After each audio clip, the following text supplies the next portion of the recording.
So I said before that if I needed a lawyer, I wouldn't know where to go.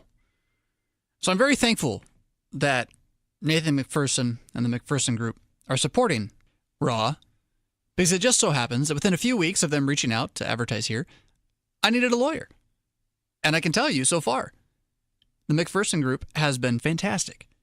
They've taken what was a complex, not dangerous, but complex situation and strategically, quickly, fixed it. You can find them at beatirs.com. That's BEATIRS.com, or you can call them 1-800-BEATIRS. They specialize in tax law and are more than happy to help mom and pop clients, homeowners, pastors, and churches deal with any thorny issues that might come up. One small business in Wisconsin that allegedly owed over $30,000 was able to settle for 1/3 of 1 cent on the dollar. That's $100 was the final settlement. They wrote, "Nathan, thank you so much for helping me in this whole thing. May God bless you and your business." Again, the McPherson Group, beatirs.com, 1-800-BEAT-IRS. I tell you, I'm a fan. So this week, I feel like I'm going to be cheating a little bit. Last week, I didn't even put out a podcast. Ha! What I'm finding is that as I settle into my work here in Rockford, Illinois, this transition, we've talked about it before and I don't want to spend a lot of time talking about it now, but what I'm finding is that I am so strangely contented with the work of a pastor's life that I kind of don't want to do anything else. It's not like I'm just dying to go do the pastor work either. Don't get me wrong. I'm not insane. We all we all have a relationship with our vocation, with our work, in which we want to do things and then we don't want to do things, right? But what I'm finding is that after the catalyzing chaos of 6, 7, 8 years of Worldview Everlasting that propelled me kind of into a bit of the eyesight of people, it's why you're listening to this podcast, whether you know it or not, that it is Worldview Everlasting and what happened there that made my voice one that you would listen to on your machine right now. But as I was doing that, and then as I saw the dissolution of Worldview Everlasting coming, I really felt like I had to do more, right? I couldn't let this happen. And now that I've let it happen, part of me is just kind of glad to have it be gone. and glad to just not have to do something every week that is media-oriented and media-driven. And yet I do know I have a love for this, so I don't want it to go away. And I want to, in fact, I have plans to keep doing this. But for whatever reason, at least, is it the summertime? I just have really found a lackadaisical bone when it comes to this particular kind of work. Well, for what it's worth. So I'm cheating this week because I cheated last week by not doing anything, and I don't think that's quite fair, quite right for those of you particularly who are pledging your support. But this week what I'm going to do is give you something, but it's mostly, the majority of it is going to be something you can find somewhere else. That is, I was a guest on somebody else's show earlier this week on a Monday, and there's some real irony in this. It's someone else's show that used to be my show. Oh, how the world turns. Pastor Brian Wolfmueller invited me to be his guest on Cross Defense, which he is currently hosting for KFUO Radio, to talk about to talk about Echo. Now, if you've been listening to this, you've heard me talk about Echo before, but he got into a couple of different directions with the book and with the writing of the book.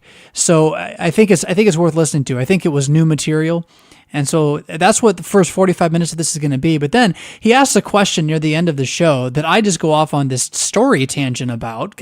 It was a good question, and I think it's kind of an interesting story. The problem was that we basically run out of time. So I'm going to play the episode as it is, but then with the story kind of running out of time, I'm going to come back at the end of this and add a little bit more to kind of close up the story and maybe make it a little less about Jonathan Fisk's creative process and make it a little bit more about the content that the creative process is trying to bring forward to you. So for the moment, here is Brian Wolfmueller's Cross Defense, and I'll see you on the other side.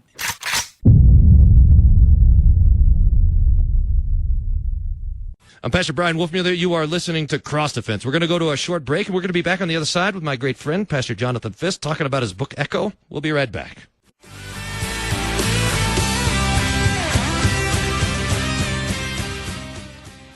Welcome back to Cross Defense on KFUO. I'm your host, Pastor Brian Wolfmueller, pastor of Hope Lutheran Church in Aurora, Colorado. And I have hanging around somehow on the other end of a microphone, Pastor Jonathan Fisk. Pastor Fisk, how are you? I'm doing all right, Brian. Pastor Wolfmueller. Good to hear your voice. Yeah, you too. Thanks for being on the show. I want to talk to you about this book, Echo, which is fantastic. I mean, I really, you wrote another book which I read at some point, and I thought that's a pretty good book. But then I picked up this guy, and it's totally different. So you had Broken, which was great, but now this is the second book, and as I've talked to people, I'm going to kind of start with this. Who have read it? They've all commented on the same thing. They've said the same thing that you've said to me, that this is a very different book, a very different project. What's the difference between Broken and Echo? Focus. Broken was a book written by a young man. I was in my early 30s, and I aspired to be a writer and liked to write. But as you age, whatever craft you practice, you get better at it. And so, I honestly, one of the biggest differences is that while Broken does have a real theme to it, a real direction, it's not as if it isn't got a locus or a section of ideas that it deals with. It does kind of meander and takes you on a journey and finds its way as it goes. And Echo comes at you with a pretty clear plan. And that plan is historic theology, is what we have always believed as Christians, and then that means as Lutherans. But it's very direct, and it just moves right through giving you this kind of gold mine that the Catechism is, and laying it out in its structure. So, and then the fact that the Catechism is so structured by God, I think, and that the book's about that structure even amplifies that, so that you really never go more than a page or two in doubt of where you're going, right? In fact, I'm at pains to try to hide from you where you're going a little bit, but it's just so evident what's being talked about. And Broken was, again, it was just a little more, it was more like a narrative, right? It was more of an adventure. They also did deal with different topics in a sense, although they really do have the same ultimate message. But you were just talking about the conscience for a while there, and Broken very much has as its fundamental concept the freedom of the conscience of the Christian, and trying to help Christians reckon with what that means apologetically in their own hearts, like how they would make a defense of their conscience to themselves while out in the world on the basis of what Christianity means, right? So that they would not be plagued by false teaching. And Echo, while that certainly is still there as part of Christianity, its central driving point is the centrality of Jesus of Nazareth at the heart, the beating heart of history, the beating heart of our faith, and the beating heart of the design of the world, and then how that world has been redeemed in Him. That's why we have a clean conscience. That's why what Broken says about the freedom of the Christian conscience can be true. But Echo is really trying to demonstrate the reasonableness of this claim and the simplicity of this claim, that it is not only historical and defensible, but that it's enough for a child to learn at the most fundamental level, and it's enough to continue to challenge an adult to realize I'm always a student of this thing. I never get much further. Now, that's my opinion in answer to your question. I could be wrong. Echo's just a better book, but I think that has a lot to do with the fact that I was 7 years older when I wrote it. But yeah, for what it's worth. You start out by talking about, and so in some ways, one of the things you've always been good at. I've admired this about you, even though I make fun of you for it. But I have secretly, I didn't want you to know that I admire. But now we're talking to the world, so That's I right. admire you. But before this, you called me your great friend, and I'm like, man, I'm not just a friend, but I'm great, right? Like I have this friend and he's great, and I have this friend and he's regular, and Fisk is like great. I'm friends with a great guy. Well, so anyway, I don't know if the great was a description of you or of the friendship. I'm trying to figure that out. I'm starting to talk more like Trump, I got a tremendous friend, just one of the best, and I was talking to him the other day. So, but you, this talent of yours and interest of yours is being able to take the language that we're used to using in the church and just twisting it, giving to it new words. Looking at, and a lot of times you're peeling back, you're going to the Greek, you're pulling out the text and bringing across a cognate, so that one of the great dangers of theology, right, is that we become bored with it. We think that we know it. And Luther talked about that too. He says, people think they read the catechism one time and they think they've learned it, and we can't be finished learning what God never finishes teaching. In fact, don't you start the book with that phrase with that quote from Luther?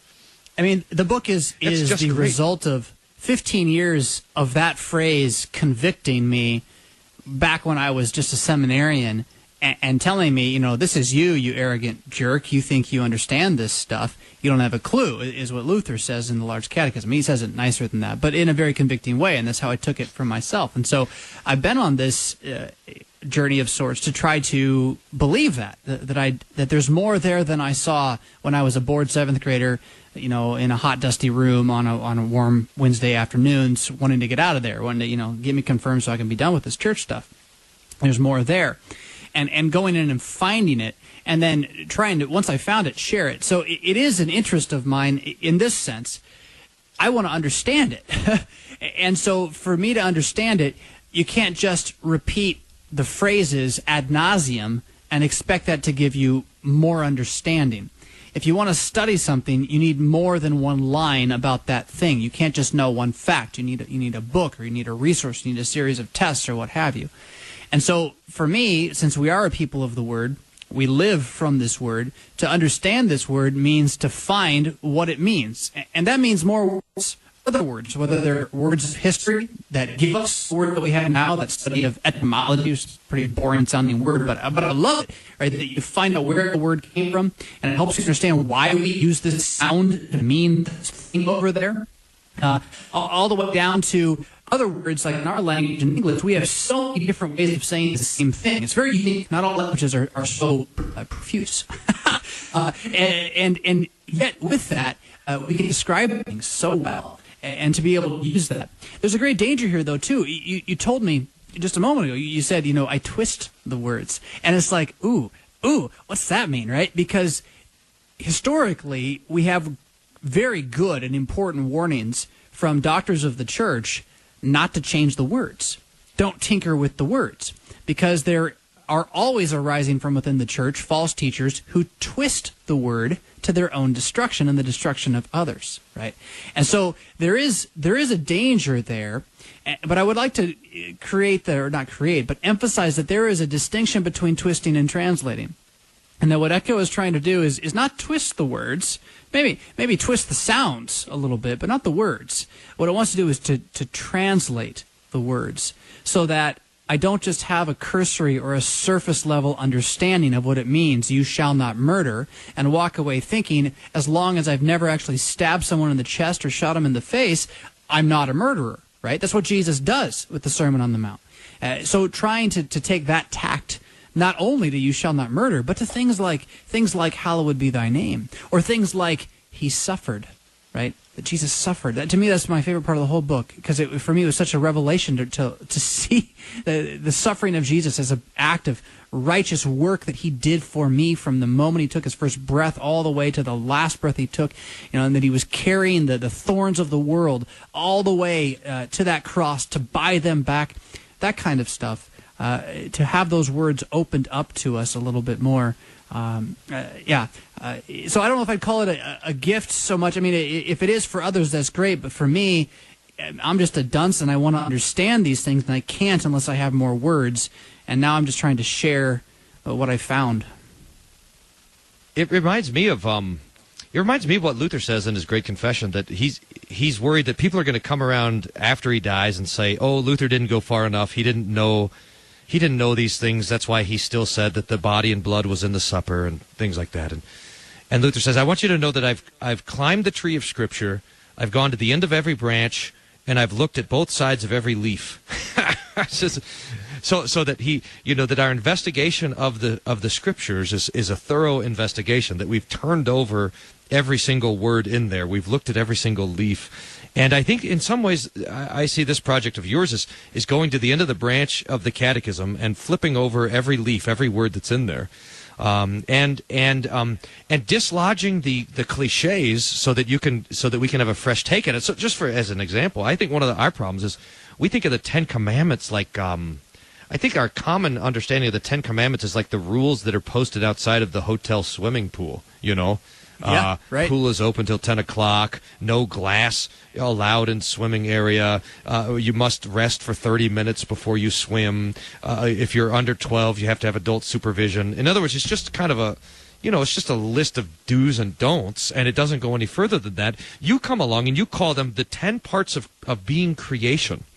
In other words, you're just taking those 10 commandments and you're pushing it down to the, past the kind of, I suppose, bland moralism to the very fundamental point of what it means to be created by God. So something about that. What do you? Well, my thinking in that is that even the rules of the swimming pool, as much as I might like to have a glass to drink out of, right? There's a reason that the rule is there. So there are no rules posted generally anywhere in life that don't have an assumption or a presupposition behind them. There's a bit of positive information behind the do not. And that positive information, which is a known thing, that is why we would have a do not, is why we would keep the rule. And so any list of rules is going to be arbitrary. It's going to be annoying. It's like, why do I have to do this if you don't have the why behind it, right? That positive information that helps explain the need for or the benefit of the boundary line and the boundary marker, right? So why would you not have glass at a pool? Well, it's because in the past people drop their glass and it breaks, and then some of it gets in the pool and you can't get it out because then it's in the water, and then people swim and they have glass slivers in their feet, and it's really awful, right? So that's why. And then it's like, okay, I can see that. Maybe I shouldn't do that. Okay, well, so then let's do that with the 10 Commandments. And you find it's a little bit bigger than we want people not to have glass shards in their feet. Not that that's a bad thing. I think that's a laudable goal. But it's far more profound than that. It's far more cosmological than that. That the presuppositions that the 10 Commandments themselves are built on are the definition of life in the universe for humans as a whole, start to finish. Right? There is nothing about our existence as human beings in this, I'll even go so far as to say multiverse, if you want to believe something like that exists. There is nothing that those 10 Commandments don't describe in some way. They cover everything, and everything dovetails into them. And that's where the genius of it is, that these categories are at once so narrow that we can think, oh yeah, don't do that. At the other hand, they're so broad that there's nothing in life that's not encompassed by them in some way, shape, or form. There's something there. I don't even know how to get to it with a question. So maybe I just want to kind of push you in this direction. I remember Dr. Kleinig told me a story. I was there. He was telling the story about when he was teaching confirmation a couple of years ago. Now, so Dr. Kleinig, for the listeners, he's a great professor of theology down in Australia. He's written numbers of commentaries. He spent most of his life preparing pastors at the seminary in Adelaide, Australia, but then he retired, and he was helping at a church, and he was teaching youth confirmation, which is something he hadn't done in a generation. And as he taught the catechism, the kids, he kind of circled back around after it was over, and he says, "What was your favorite part?" And the kids said, against all of his expectations, that my favorite part was the 10 Commandments. Which we would just, I mean, if you were guessing, what's going to people's favorite part is going to be the gospel, the forgiveness of sins, that I'm made new in Christ. And he was surprised, and he said, why? And the answer that was given is in one way or another pointing to the fact that their lives, the kids' lives, are so disordered and so confused that to have a sense that this universe is in fact ordered by God, and that we can get access to that ordering through the 10 Commandments, was an incredible existential relief. And I think that you kind of instinctively have that sense also, and I'm wondering if you want to, I mean, there's this way in that the world seems so disordered to us that we have to recover the idea that the 10 Commandments are much more than the do's and don'ts, but are the kind of fundamental cosmic realities of God's creation. Yeah, or it's OCD, right? The instinctive sense that you need a little more control over what's going on. No, I maybe the rise of things like obsessive compulsive disorders, attention deficit disorders. I'm not convinced these are all physical maladies. Certainly there are situations where they are, but it's such a wide sweeping thing, and I am convinced that it is connected to the loss of transcendent meaning in our existence as Western humans. We're now kind of a melting pot of West and East. But why is Eastern thought and Eastern philosophy having such a powerful impact on Western culture? It's because it does provide some answer, or at least it seeks to provide an answer to give a meaning for the existence here. Or little thing that I heard years ago, so it may not be as true as it was 5-6 years ago when I heard it, but that the largest conversion numbers of anybody in Britain to any one religion at that time is 20-year-old white males, and they're converting to Islam. And it's a stunning thought. And the reasoning behind it is not that Islam is true per se, that's what they think, but that Islam is not afraid to say that it is true. It says it unabashedly. It says it so much that you can leave. If you're in my building right now and you don't like what I said, then go away. Get out of here, you infidel, right? And that for these young people who are swimming in tolerance, right? Like everything is tolerated. There is no rhyme or reason. There is no stability. There's nowhere to put your feet. There's nowhere to put your hands. You don't know which way is up. To have anybody just say, we know what's going on and we're not going to change it, that conviction alone is a powerful relief. And then they'll jump into it. And then, of course, Islam does have a certain semblance of the Ten Commandments. They have a certain understanding or building upon this design, which they teach as a moral reality. And so, they're drawn to that. So it's not entirely surprising to me that young people in the United States today who have so much freedom, freedom of thought, and I don't mean this in a good way, like that they're not told no by their parents, generally speaking, at least until they're 16. Then they try to tell them no suddenly and it's a fight, right? But they're not told no for years, and so they don't know. They're insecure because in order to learn what reality is, you have to have yes and no. There has to be light and darkness, right? You have to have on and off. Otherwise, you can't understand. And that lack of understanding means like it's an internal or a spiritual falling. It's like you're constantly unable to get your bearings. You know what it's like when you fall and you like reach back? A lot of people break their arm because you reach back to catch yourself in some way, and if you just fall on your back, you'd be fine. But that's like what you're doing is you're flailing around trying to find something to hold on to. And Christianity has that. But we also have positioned ourselves, I'm not speaking for every church and every Christian, but as a movement within Western civilization, we have positioned ourselves as the only people alive who have nothing substantial to say. Like the only religion that really doesn't believe anything at all. So, just come be nice with us on a Sunday morning. Oh, yeah, give some money too. It doesn't really work. Sure. I'll go respond to that a little bit. No, I'm gonna go to the break is what I'm gonna do is right now and come back to talk about this on the other side. This is really great though. I mean, Pastor Fisk, this is Pastor Brian Wolfman, by the way, that you're listening to, and that's Pastor Jonathan Fisk over there talking about his book Echo, which is a real gift to the church. I mean, just a phenomenal piece of work, and it's great to hear you talk about it, and we're going to talk about it some more. So we're going to go to the break now. We'll be back in like 90 seconds, something like that. Can't ever remember how long the breaks are, but I think 90 seconds. Stick with us. Be back on the other side and talk some more about this, how Christianity has something solid, not only to place our feet on, to place our minds on, to place our conscience on, to place our trust in. That's what Christianity gives us. That's what Jesus gives us in his blood. Stay tuned. We'll be back soon.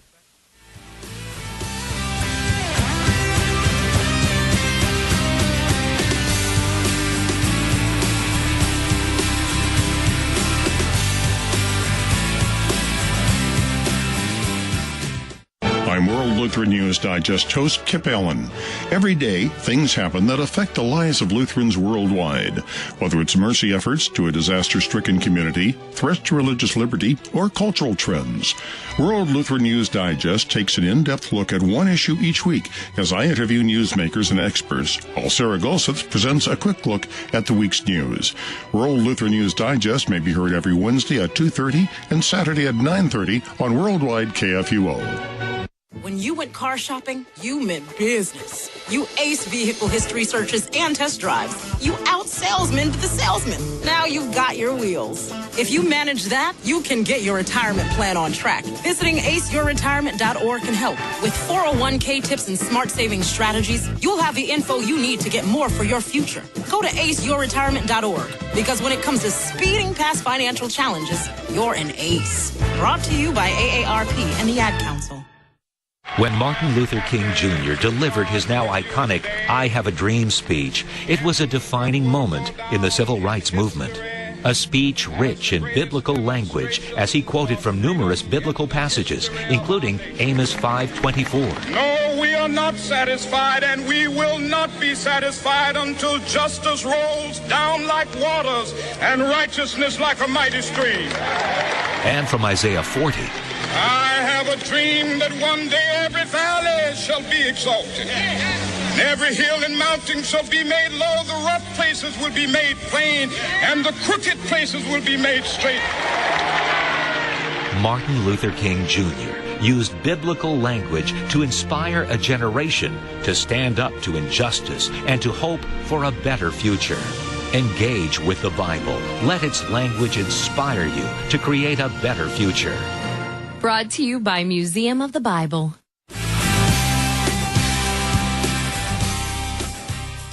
Welcome back to Cross the Fence. I'm Pastor Brian Wolfmuller, pastor of Hope Lutheran Church in Aurora, Colorado. I have Pastor Jonathan Fisk with me, who is the author of this new book, my tremendous friend, my huge, great friend, Pastor Jonathan Fisk, and the author of this tremendous, never better book.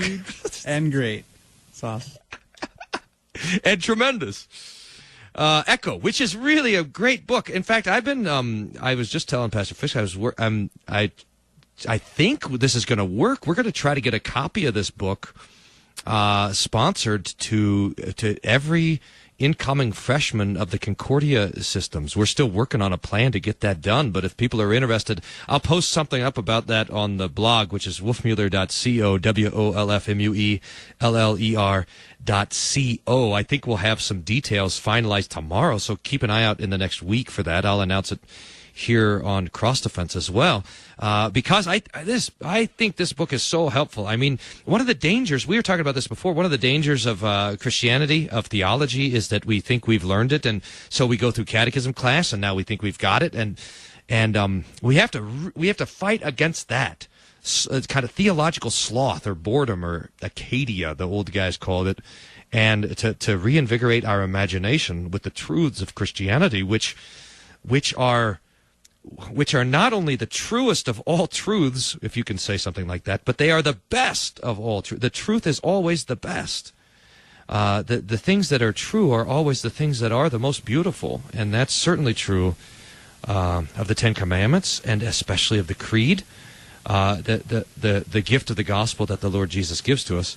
I'm gonna, if you're all right, Pastor Fisk, I'm gonna take a step down the road here from what we were talking about before to something I want to talk about next. You all right with that? We move on? Yeah.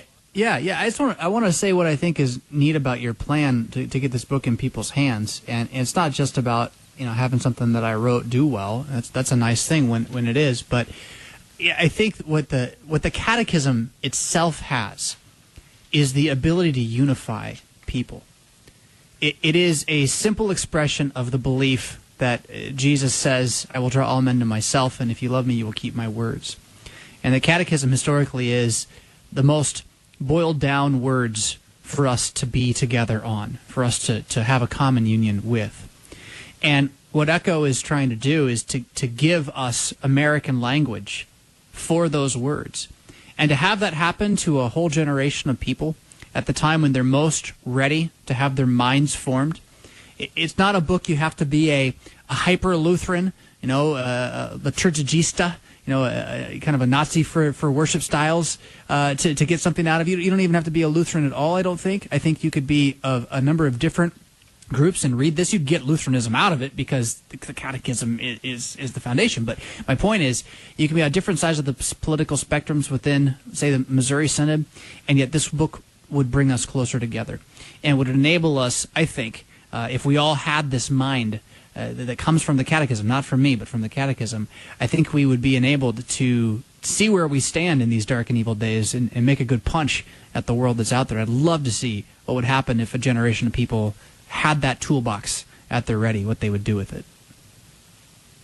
I am interested in that as well, because, one of the problems in the church is I don't know. We resent the generation ahead of us, and we despise the generation after us. I mean, that's what just kind of this generational pride thing that we have. And so the people in the church, you know, they look at the people that have gone on before and like, they just didn't understand it. Everyone looks at the generations above and says, they just didn't get it. And then we look at the generations below and we say, they'll never get it. Both of those are wrong, absolutely wrong. So we look at the generation above us and we rejoice in all the things that they could see and do, that they could suffer and endure. And then we look at the generation below us and we think, here, this is the next generation is the generation that Jesus has chosen to handle all of the stuff that's coming at the end of the world. I mean, we think, who would God put to handle the gray and latter days? And for a while, we could think, well, it was us. But now we're getting old, and another generation is being raised up, and apparently the Lord has appointed them to deal with the end of the world. And so to honor them for that and to hand them the tools that they need to not only face the judgment day, but to face the chaos that comes before the judgment day. I mean, that's really the task that the Lord has set before us. So we got to do it. Okay, I'm going to read a passage from your book. This is from page... Oh, now I can't see what page it's from. It got cut off on the picture. It's about the second foundational reality, and you write this. This is, in fact, stunning. It's not the history of Jesus that defies the law and structure of the universe. It's not his resurrection from the dead that's unbelievable. It's not his incarnation's inversion of physics, time, and space that truly breaks the mold of human reason. Rather, it is the fact that God could have built a second creation from scratch, right at the beginning, right when we fell. He could have swept aside the old broken order of the 10 things and made a new order perfected to stand on his own, but he didn't. Instead, he spoke the second foundational reality into the midst of the first one. Rather than to destroy our less than good, but now worse and certainly not very good anymore universe, he fulfilled and completed it. He looked down on the world that wanted to be its own God, the man who wanted to replace the God who made all things, and in his mind-bending mercy, he chose to become one with us to save us from the attempt. He overturned and absorbed the thorniness of Adam, the brokenness of earth, by taking humanity up into himself. That is just, I mean, first of all, that's fantastic writing, by the way. Thank you. And second of all, it's even, I mean, the thing that you're writing about is even better. I mean, it's just an amazing thing to say that God could. I mean, the surprising thing is not that that God became a man. The surprising thing is not that the incarnation and the death and resurrection of Jesus. The surprising thing is that it all comes from his mercy. I mean, that he could have just walloped us. He should have just walloped us. I mean, he should have ended it all right at the very beginning, but he didn't. I mean, he decided to do something different. That's phenomenal. I thought you want to expand on that. Well, it's what we would do, right? We wouldn't do mercy. There's a reason that the name Hitler is so polemical today, and that it gets thrown around, or Nazi, right? What does that word Nazi mean today? It doesn't really mean a historical group of people who did a historical evil thing. What a Nazi is someone who's unforgivable. They have treaded over the line between good and evil to where there is nothing that can make us forgive them. What they have done is so terrible. What Hitler has done is so terrible that every human being must, from the heart, despise him. And it's sort of just kind of the way the language has come down to us now. And what's important is for you to see that in this scenario, God and you're Hitler. You're the Nazi. Like, you're worse. You're even further removed from the good God. And his gut reaction is not to call you what you are and give you what you deserve. His gut reaction, his first step, is to save you, to love you, to forgive you. That's godly, right? It's inhuman at the highest level. But it's not inhuman in a sense as if humans weren't created to have this kind of mercy. But fallen humans, we just don't know this kind of mercy. We don't. It doesn't come from us. Even when we show mercy, it's with hesitance and with catches and limits, right? How many times must I forgive my brother? That kind of thing. And yeah, you're right. The most surprising, marvelous thing about God, who is he? Right? I am the Lord, Yahweh. I am the Lord, filled with steadfast love. Right? We don't translate that word particularly excitingly. Unyielding fidelity, a commitment that never dies. Always for you, never against you. That's who I am from the root. And that's why everything else that Jesus does and did and will do happens, is because his inclination is to give rather than to receive. And when Jesus says it's better to give than receive, we kind of trance that around like a bunch of pious mumbo-jumbo. Yeah, I ought to give a little bit more. We should all give a little. No, he's talking about himself. He didn't come to take anything. He came to give because that's what he does. And he thinks it's so good. It's so good that's all he wants to do. He never wants to receive again. And we're like, great, give us some. Right? Yeah. We just don't have any of that native give in us. The beautiful thing about the design of creation being restored to the last day is that's all we're going to know is that kind of giving. That's going to be what we're built from, because we're going to be built from him.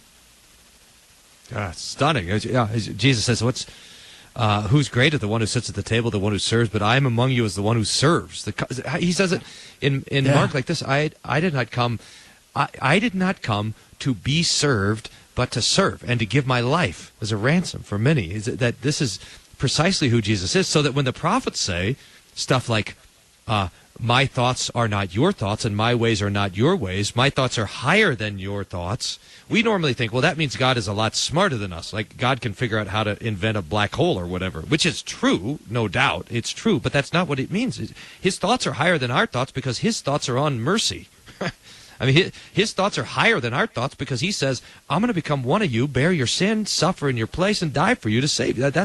His thoughts are higher than our thoughts because our thoughts are almost all law, self-centered, vindictive law, and his thoughts are gospel. I mean, his thoughts are mercy. It's just, and that's why it's such a surprise, right? I mean, every page of the Scripture, just like every page of your book has a little bit of this in it too, but every page of the Scripture especially has a surprise on it. I mean, God never acts like how we would predict or how we would think he's going to act, but he acts totally differently because he acts in mercy. He acts in kindness, in love, and self-sacrifice. Like you said, he acts always in giving. Yeah, it's an endless thing, and he has no bottom to that gift. And again, the stunning part is this too shows us our sin, right? It shows us how wicked we are, that we can't even conceive of that kind of giving. And yet, here he is drawing us alongside himself, saying, fear not, little flock, I've got you. Yeah. I remember when you were talking about this book in the beginning, do I remember this right or not? But did it first come out, you were thinking about doing something just on the Lord's Prayer? Or was the Lord's Prayer like a particularly central part of what you were thinking about? Yes and no. That's kind of a long story. When I finished Broken, I knew I wanted to write more. It wasn't like I just had a book that I wrote. I've had a lifelong desire to be what you would call a writer. It was a dream. I went to school, and before I was going to the seminary, I wanted to be a fiction writer. So I knew I wanted to write books. So when I had a first one, and it was fairly successful for Lutheran standards, I knew I needed to write another book. Right? You got to keep going. And I probably waited about 6 months before I started in on something called Welcome to the Resistance. And I had a big plan for Welcome to the Resistance, and I worked on that plan, and I fuddled with that plan for about 5 years, and just couldn't ever get very far on it. And the plan was this. The plan was to present you with sort of a handbook for Christian life, right? Or kind of everything, the subtitle, Welcome to the Resistance, The Sojourner's Guide to the Galactic War. Everything you need to know about being a Christian in an age of darkness and decay, kind of summed up. And I was using as my model the idea that I think made Rick Warren's purpose-driven life so very successful. What Rick Warren's purpose-driven life is, more or less, is a Baptist dogmatics that doesn't ever tell you it's a Baptist dogmatics. It instead just tells you that it's practical truth. And it brings you a bunch of assumptions from Baptist theology, some of which is biblical and some of which is not. So, it'd be great to do that with Lutheran theology, because then you'd have the real deal, right? To have a Lutheran dogmatics which is not going to tell you that you're absorbing Lutheran doctrine in it. So I'm working on this thing, but the thing is, because Warren's work was so great, so good, so not great and good in the sense that I agree with it, but it's popular, it did so well, I sort of was using his book as a model. And so I was using his categories. The big setup of the whole book was sort of similar to the way he set his book up. And I kept banging my head against this thing. And then finally I sat back and said, wait a minute.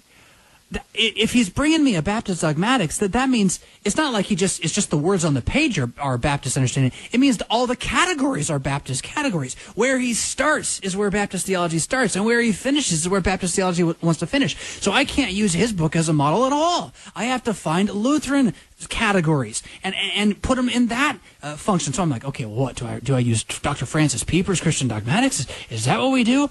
And it kind of just dawned on me. Wait a minute. Our catechism is our categories. It's all of them. It's such a simple little tool, right? And so that what happened then, in a sense, was I realized that this trying to teach the theology of the catechism was shoved inside of this other handbook for living thing that I had. And at the same time, this is where the Lord's Prayer part comes in, right? Right as I'm having this revelation, I'm asked to speak at the Issues at Center of Making the Case conference. It's about 3 years ago now. And they asked you, if I recall, to talk about eschatology in the book of Revelation, which was like my cherry-picked plan, right? That's what I like to do, is talk about Revelations. It's my hobby. And I'm like, oh man, Brian got a good topic. What are they going to give me? And they asked me to talk about the Lord's Prayer.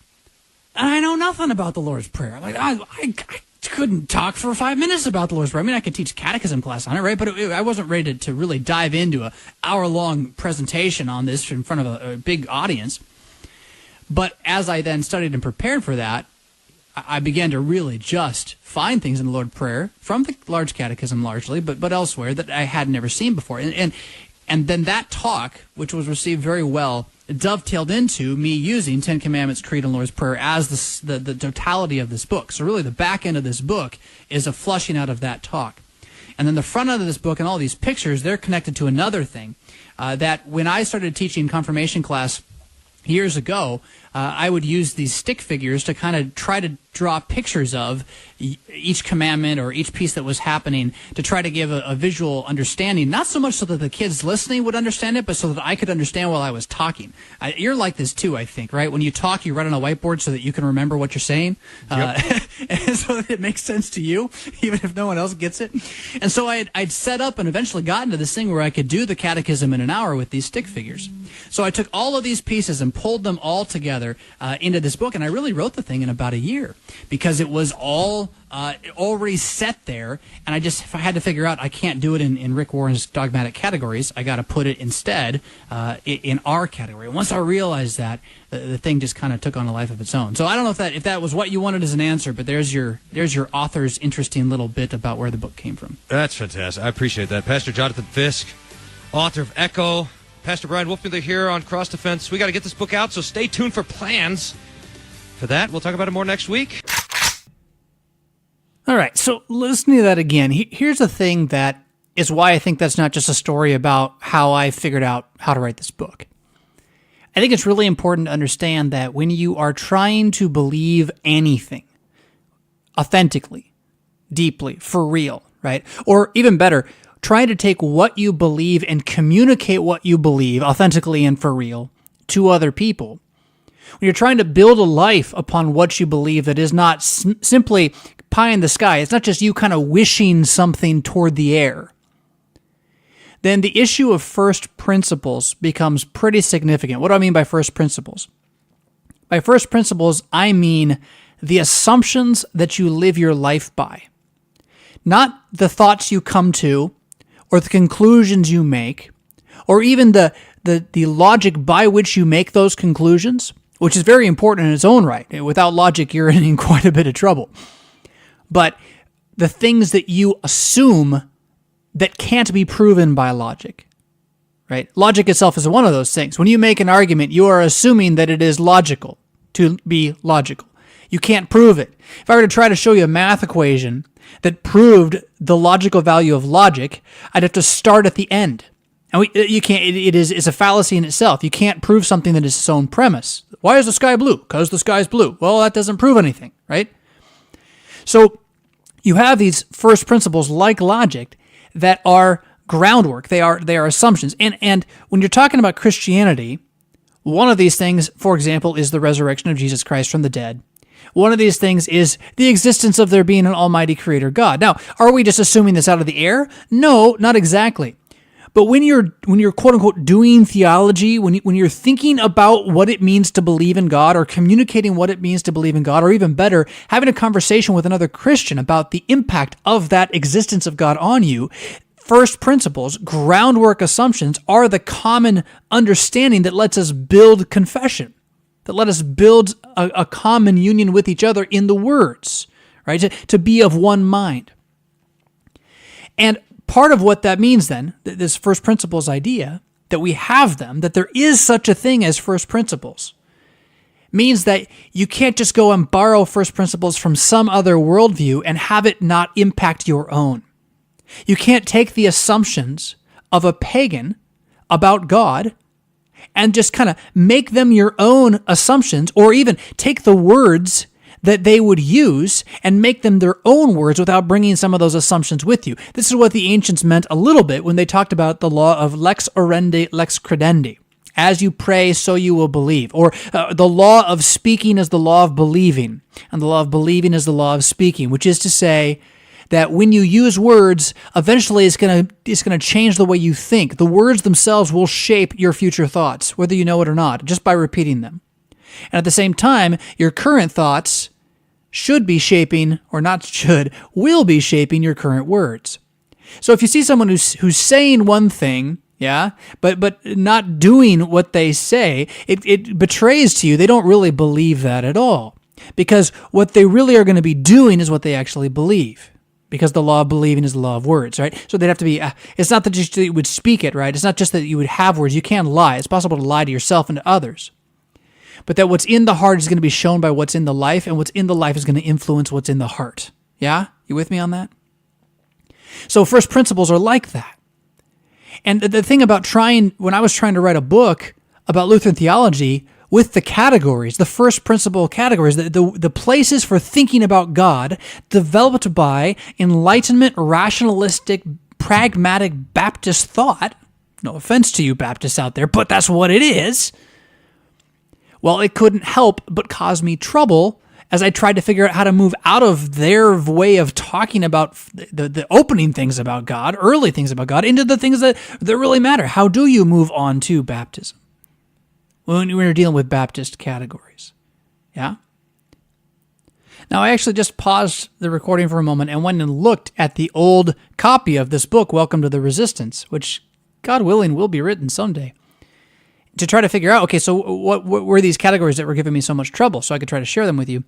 And the state that the book's in, I had actually reinvented the entire opening category. Right? I totally changed the way it came at it, from being about you, which is what Rick Warren's book's generally about, to being about the church. That the opening place of understanding your place in the galactic war that is light against darkness is to know that there is this church thing, this assembling being done by God outside of you thing, and that you're brought into that.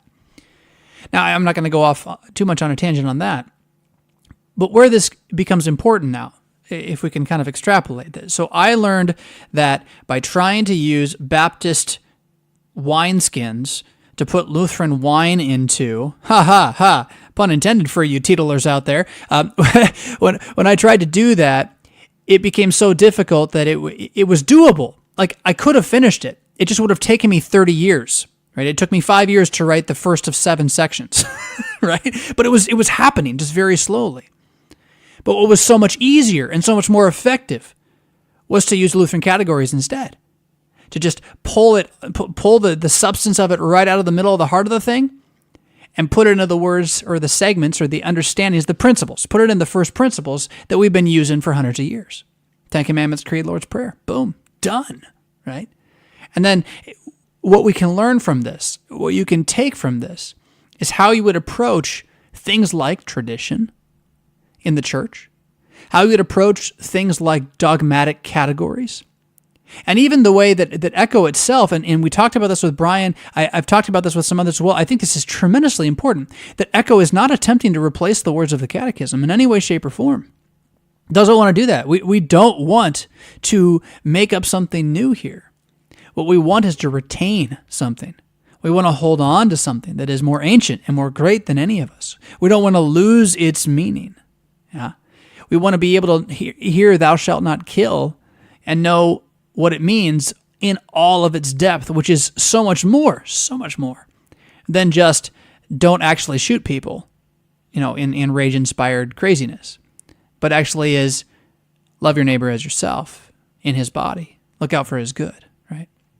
So anyway, maybe that doesn't help, but for me, that's why that story is so important, that learning to forego the seemingly obvious and easy route of mimicking what is successful in the present American Christian age, letting go of that actually made for a far more, I think, ultimately successful book. Whether or not it's popular is another thing, but far more successful book than I ever would have gotten to in years and years of trying to put a square peg into a round hole. Yeah. So Echo, what is it? What is it about? There's another question that was asked. I think Concordia Publishing House will be having a blog post about this. And I was asked the question, what's the meaning of the cover? Does that have a special meaning to you? And I don't know if I've said this elsewhere, but that cover was my design. I didn't draw it. Don't get me wrong. The CPH drew it. They did a great job. They took my idea and then they made it better, right? But I was the producer of it, if you can call it that, or I was behind the idea, and I really, really wanted it. I'm going to tell a story here, and this is not meant to actually knock my fantastic editor, Scott Kinnaman. Neither of my books, Broken or Echo, would be as clear or good as they are without his work, so I'm not trying to knock him. But it does have sort of a funny edge to it, because I pitched the idea to him. I said, okay, so here's this book, Echo. I know you're really busy, 500th anniversary of Reformation. I want this thing published. And he's like, well, maybe a year and a half. So, okay, well, please fast as you can. This has got to get out. It's good stuff. And here's what I want for a cover. I want to have it be white with black typewriter letters that say Echo on it. And then I want a blood splatter across the front. And he kind of looked at me like, he's got this way of kind of, like, he breathes deep. Like, how do I tell this prima donna author what is so obvious and true, right? And what he says to me, which is pretty standard knowledge, I think. I didn't have it at the time, but pretty standard knowledge within the world of publishing. He says, black and white covers, as a rule, do not sell. And I don't know if you know this about me yet, but I don't take any disagreement lightly. I always have a reason to be right, and so I came right back. But my what I came back with, I think, made a lot of sense. But there's blood on it, Scott. There's blood on it. Blood will sell. And he kind of said, he pauses and he says, well, I'll take it to the team. We'll take it to the team, and we'll see what they come up with, right? And so. What happens is, and I love this story, it's so awesome. So he takes it to the team. He makes good on his word. And as I think sort of as a caveat to me, like, oh, Fisk, we'll be nice to him. We'll have someone with our artists that we have here. We'll have someone make up his idea for a cover, but then we'll do our own ideas too. And then we'll kind of decide once we have our sketches, right? Because that's pretty common when you make a book. You usually have a couple covers to choose from, that kind of thing. So they let mine be kind of in the running. And I don't know, I've never seen what the other covers were like, but what I was told is that they were in the meeting with like these 3 or 4 different covers sitting there, and they're like talking about which one's best, which one's blah, da, da, da, da, da. And they kept like going back to my cover and then like putting it back down and trying to get away from it, but they couldn't because it just kept drawing them back. And there's 2 things that I think are the reason for this. One is purely a first article, 10 Commandments, this age, this design world, truth, a little proverb, a bit of wisdom from the business world. I'll share that one first. And then the other one is a second article, reality. That's why the cover is so important and so meaningful to me, at least. So the first is this idea that businesses or organizations or groups create rules in order to get better at something, right? So like back in the day, they're publishing a bunch of books and they're basically all without a cover at all of any pretty kind. It's just words on the front, right? And over time, they start adding color or changing it or adding a picture or things like that so that don't judge a book by its cover, becomes this phrase because it's a marketing ploy. You've figured out how to get people to buy it, not by what's inside, but by what you put on the front. And as they do this, they find that the more plain things, if you just had type print on the front of a white book, that doesn't jump out anymore because you're hungering for the picture. You're reaching for something more glamorous, something more cuddly and grabbable and shiny, right? You're walking through the forest and you see a red apple. Oh, I can see that. It jumps out at you. And that's been what has kind of moved marketing. I mean, in everything, whether it was the World of Everlasting videos with the pictures jumping across the screen, I mean, it's the same kind of idea. But here's the thing that the echo idea of white on black does. We have now reached a point where that rule has become so standard, it's become so ingrained that nobody would ever question it, that the single easiest way to make your book stand out amongst all the other books on a shelf ever, like if they're all face covering you and they're all sitting there and you're trying to like make yours jump out, is to go backwards, right? It's to end around. It's to do the thing that isn't common wisdom anymore. When common wisdom has become so common that everybody's doing it, if you want a leg up, sometimes you got to do the thing that everyone says you shouldn't do. I'm not talking about morality here, right? I'm talking about rules we've made up for ourselves, particularly in a marketing context. Sometimes if you break the mold, you can actually, you can do something entirely different. And what I love this because when I was at the first time I saw Echo set up at a display case, it was so cool because you could actually look across the room at this Concordia Publishing House set of displays, and I'd see just all these books, and their covers have been great, by the way, recently. I've really been happy with the direction their cover design has gone. If you saw the covers coming out of that place in the 80s, I mean, let me tell you. Coloring crayon would have gone further, I think, in my mind. But so all these beautiful covers are there, but like from 20 feet away, you can't really make any of them out. But you know what sticks out not like a sore thumb, oh, look, what's that? Yeah, you got this book with a white cover and big black words and then a red dot on the front, right? So anyway, the bit of proverb that you can take and apply this pragmatically to your life is that when everyone says this is the way it's supposed to be done, sometimes the best way to do it better is to ask why, and then maybe just go ahead and do it anyway. Do it not the way it's supposed to be done. Go backwards, right? Because in a marketing world driven by the unexpected, the most unexpected thing is going to do something from 50 years ago that everyone says you shouldn't do. Yeah? Now, that doesn't really matter to me. It's fun. I like it. It's a cool story. But what matters to me is what was even better about this. So white on black, echo. The word echo, the book's about this. How the catechism is here forever, as different as light is from darkness, as different as black words is from a white page. It's something worth repeating, worth typing, worth stamping into print over and over and over again in big, bold block letters that just can't be missed. So that's just there on the cover. Type, echo. Yeah. But then what is the echo? What is the thing worth repeating over and over again? What is the thing that should not be missed, that cannot be missed? Creation did not miss it.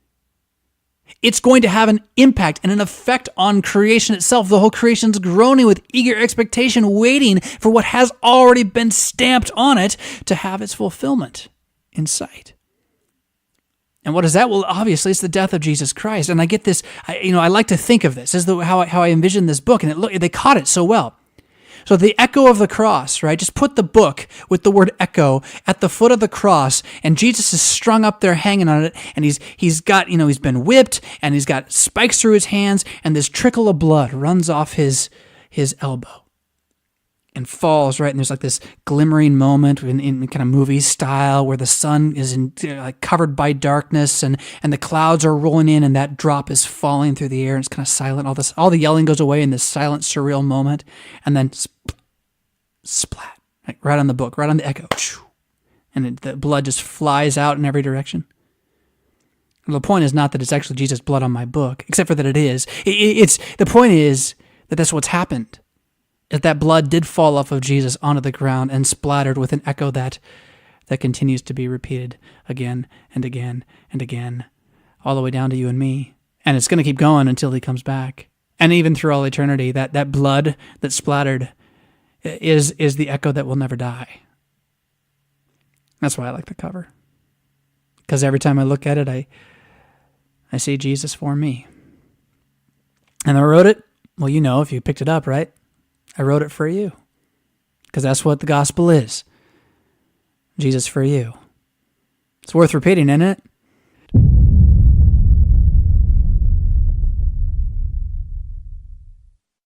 Was that worth $1? What about $5? If so, Pastor Fisk and his family would love to have it, in part to pay for technology and paperwork to keep Rev Fisk Raw going. and in part to just enjoy a night out together. Pledging $1.25 on Patreon, only $5 a month, lets the worker know his labor is appreciated. And if you're a true fan, you can give even more. You can find the link to Patreon in the show notes and check out the other giving levels there, including advertising your product, your family, or your congregation on Rev Fisk Raw. Lock and load, then rock on.